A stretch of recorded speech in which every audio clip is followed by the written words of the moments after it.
Venerable, I want to ask a question on diet, that is a vegetarian diet. How important is it for our behavior? Because I was told if you eat meat, you'll be fierce as a tiger. If you eat grass, you'll be tame like a buffalo. So how important is diet for our behavior and our what you call understanding? And how important is also a vegetarian diet for our prayer life or meditation life? And lastly, how important is this vegetarian diet for our life, long life? Are we healthier? Do we live longer with a vegetarian diet? So many things in your question.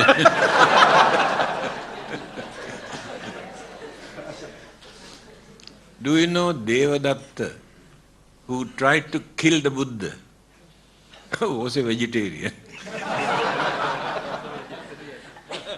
Hitler in Germany, who killed nearly 3 million Jews, was a vegetarian.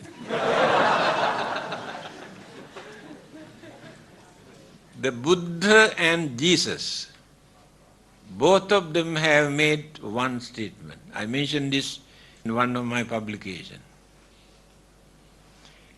Purity and impurity in our mind never take place just because the things go through the mouth into our body.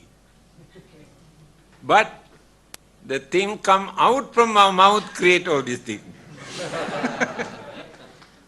This is the Buddhist attitude.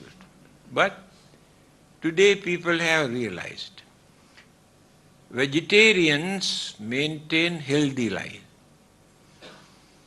I know very well, for 4 years I spent in northern India with Hindus. They are pure vegetarian for thousands of years. And all these modern sicknesses that people are facing today, they have never heard. They are free because they lead normal life, they eat normal food, they follow according to nature, they are free.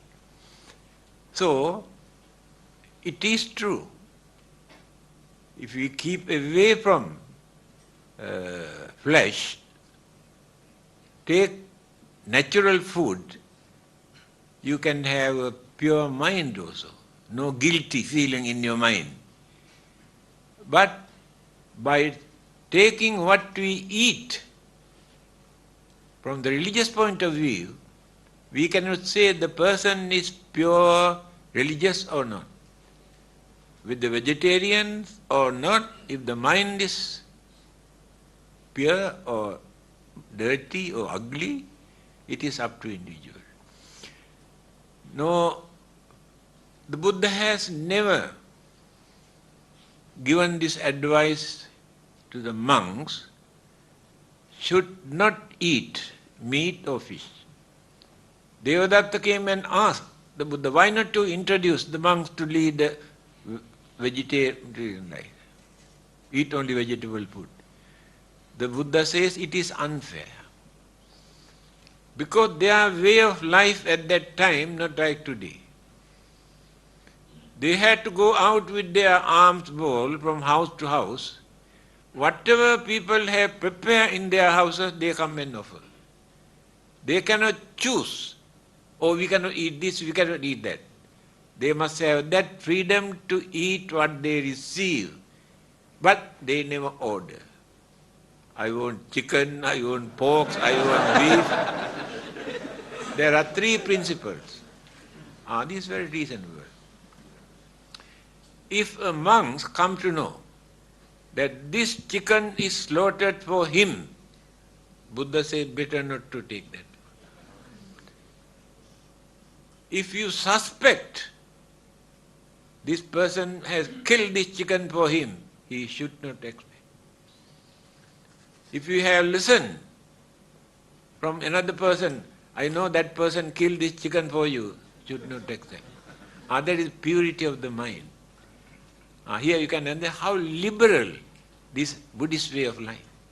Otherwise, when I went to Mongolia to attend a conference, certain period, no vegetable at all. They eat only meat and bread. So there are many delegates who have come from certain countries, pure vegetarian. What did they offer as food? One big piece of meat like a bricks and with a knife and bread. No vegetable. All those vegetarians had to suffer. Now we can understand why Buddha did not introduce such law that you should not eat. Supposing